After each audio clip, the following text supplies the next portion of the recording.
Now, there's no denying the SUV market has boomed in the last few years, which has left the estate car somewhat lagging. But if you need a good size, practical family tow car, then this 3 Series is actually a very good option. It has plenty of space, plenty of power, and it delivers a really nice drive. I've had it for a week or so now, and I've covered a fair few miles in it. So let's go and have a look and see what it got inside.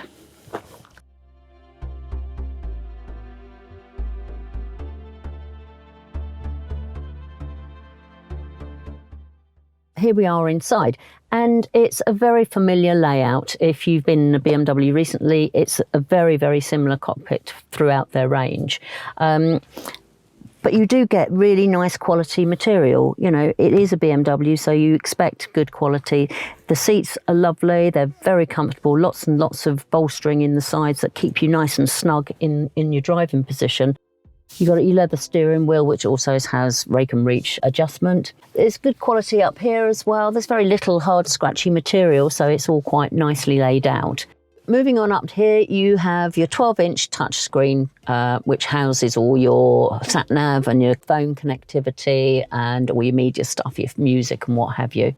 There are actually 4 ways of being able to access all this. So you can either just use the swipe on the screen, which is really easy. Alternatively, you've got the little iDrive dial down here, which actually I prefer to use because it doesn't mean I'm taking my eyes off the road quite as much.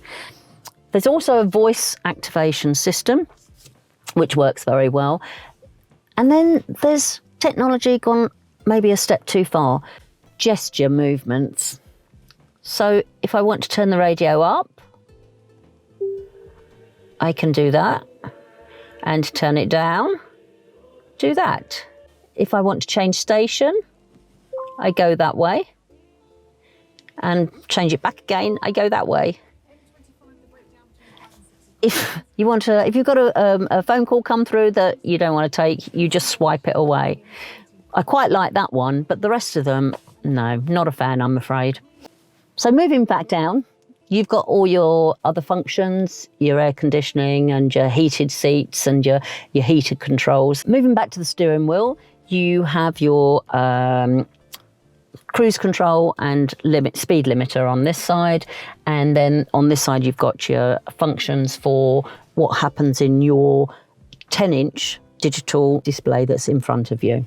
There's also a fairly decent sized cubby here that has a USB port in, and a hidden one here with, again, a USB port, a 12 volt and 2 cup holders. There's also wireless charging in there as well. Into the back here, and well, at least 2 of your passengers will have plenty of room. There's lots of leg room and a reasonable amount of headroom too. Whoever sits in the middle, however, is going to be compromised. Very large transmission tunnel, and not only that, once you are in there, you are actually almost hitting, and I'm almost hitting the roof with my head. So it's quite claustrophobic in this middle seat. So back over here, and what I do like about it is you've got your own heating controls in the back. There's 2 charging points and a 12 volt. There's an armrest that has cup holders, but also if you put this up, you can actually put this whole middle section down. So moving round to the boot. Now, it has an electric tailgate, and actually it's a decent sized boot inside as well. It's 500 litres with the seats in place, and that rises to 1,510 litres with the seats folded. Now, they're really easy to do. We have a button here which just flips them down quite easily like that. There's some shallow storage under here. And under this one, it's where you can keep your tonneau covers. If you don't need this in place, you can put it down here.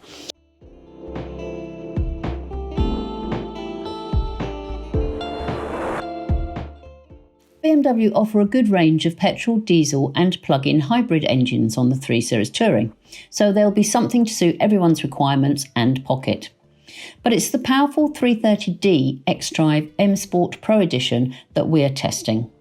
The 3-litre 6-cylinder engine puts out 261 bhp and gets 580 Nm of torque, so there's plenty of power on offer. BMW claim a 0 to 62 figure of 5.4 seconds, and actually that sounds about right, as this car is certainly no slouch. The 8-speed gearbox is seamless in its delivery and allows smooth acceleration whatever the situation. The adaptive suspension also allows the driver to tune the suspension to suit the road and driving conditions.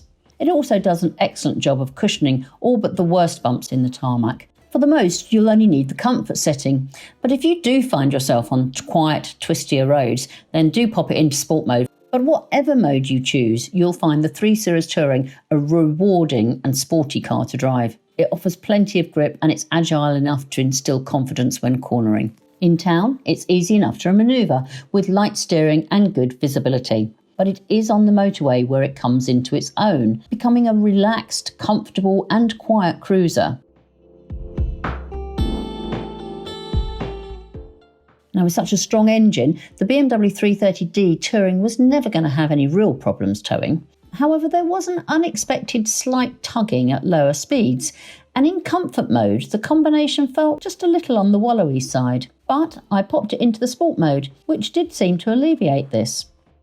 In my time with the BMW 330D Touring, I covered well over 500 miles and managed a solo fuel figure of 44.1 mpg and 28 mpg whilst towing. I have spent quite a lot of time in this car now and I've covered a fair few miles. And as a solo car, I can't really fault it. It's a very comfortable car to drive. The gearbox is super smooth. It's got everything that you would want. There's loads of room in it for everything and everyone. For a tow car, it was great. There was one little niggle in as much as that it was just got a little bit bouncy in comfort mode. But pop it into sport and that soon eradicated it. So if you're looking for something a bit different, not an SUV, then I think the 3 Series Tourer could be on your shortlist.